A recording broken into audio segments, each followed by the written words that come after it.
नमस्कार प्यारे स्टूडेंट, आप सभी का स्वागत है हमारे YouTube चैनल लेट्स डिस्कस में। प्यारे स्टूडेंट, जैसा कि स्क्रीन पर देख रहे हैं, आज हम डिस्कस करने जा रहे हैं क्लास 10th का विषय हमारा विज्ञान होगा, जो कि वर्कशीट नंबर हमारा 32 है। ये 22 सितंबर 2021 के लिए है।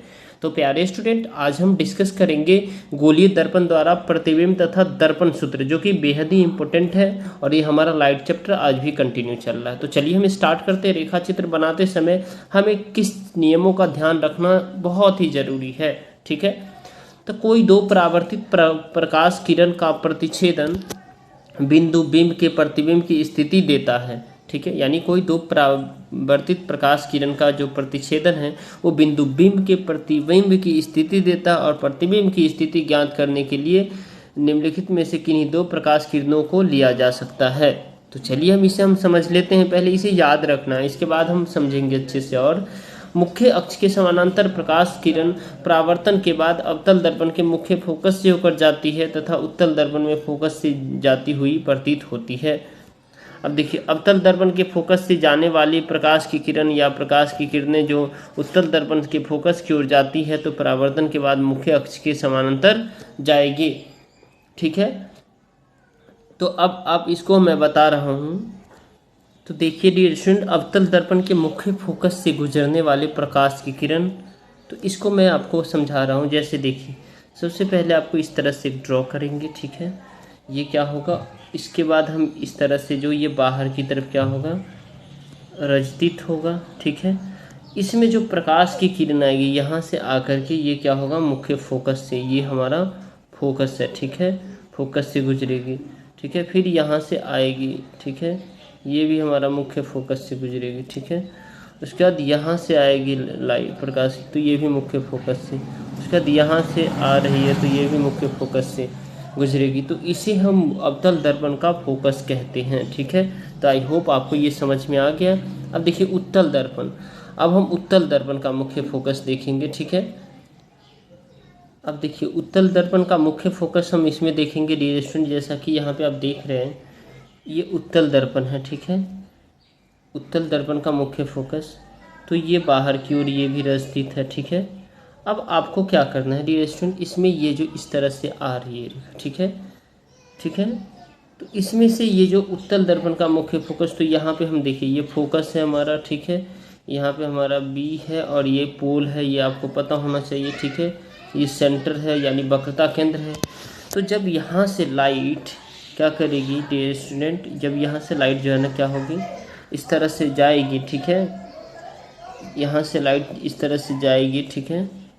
तो जाने के पश्चात ये इधर भी मुड़ जाएगी और ये इधर, ये जाने के पश्चात ये इधर जाएगी, ठीक है। इससे हल्का मुड़ेगी और फिर इस तरह से, ठीक है, ये आगे जाएगी, ठीक है। उसके बाद हम कह सकते हैं, उसके बाद फिर ये यहाँ पे आने के बाद जो है ना, यहाँ पे इस तरह का जो है ना, ये क्या बनाएगा, ये एंगल बनाएगा, ये बनाएगा, ठीक है। और उसके बाद ये जो हमारा बी पॉइंट है, यही हमारा जो है ना मेन हो जाता है, ठीक है। यानी ये हमारा मिरर है एम और एन, ठीक है। तो इसके बाद जो इस तरह से ये इस तरह से यहाँ जो मुख्य फोकस पे ये जो हमारा फोकस हुआ, ठीक है। तो अवतल दर्पण का जो उत्तल दर्पण का ये मुख्य फोकस होता है। जैसे कि आप देखिए इसको यहाँ पे से भी आप देख सकते हैं, जो ये मुख्य फोकस यहाँ से अब ये जा रहा है, ये वापस यहाँ से कुछ लौट आएगा, फिर इधर चला जाएगा, फिर यहाँ से जाएगा, ठीक है। ये वापस जाएगा, फिर ये लौट आएगा, ठीक है। अब देखिए अवतल दर्पण के वक्रता केंद्र से गुजरने वाले उत्तल दर्पण के वक्रता केंद्र की दिशा में जाती हुई प्रकाश किरण परावर्तन के बाद उसी पथ पर वापस आ जाते हैं। उसके बाद कहते हैं अवतल दर्पण या उत्तल दर्पण के ऊपर बिंदु पी दर्पण यानी ध्रुव के पास और तिरछी आपतित प्रकाश की किरण तिरछी होती है। उसके बाद नेक्स्ट है डियर स्टूडेंट गोलीय दर्पण, अवतल और उत्तल वस्तु की विभिन्न स्थिति के लिए रेखा चित्र और वस्तु प्रतिबिंब की स्थिति के लिए NCERT पाठ्यपुस्तक अध्याय 10 में है, जो आपका दिया हुआ है, वहाँ से आप देख सकते हैं।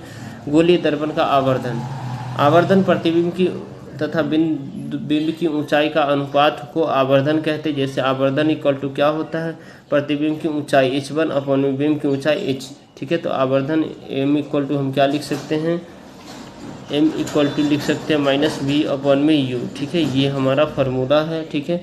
तो देखिए दर्पण सूत्र आपको 1/f equal to 1/v upon में 1/u प्लस 1/u, तो ये आपको याद रखना, ये दर्पण सूत्र है। v इक्वल टू दर्पण के से प्रतिबिंब की दूरी, u दर्पण से बिंब की दूरी और f फोकस दूरी की दूरी, r वक्रता त्रिज्या और फोकस दूरी में संबंध। तो f इक्वल टू क्या होता है r/2, यानी r/2 होता है। ठीक है, अब देखिए डियर स्टूडेंट, इसमें बेहद ही आसान से प्रश्न पूछे गए, इस सभी का आंसर करते हैं तो सही और गलत इसमें बताना है। तो मुख्य अक्ष के समानांतर प्रकाश की किरण परावर्तन के बाद अवतल दर्पण के फोकस से होकर के गुजरती, तो ये क्या है, सही है।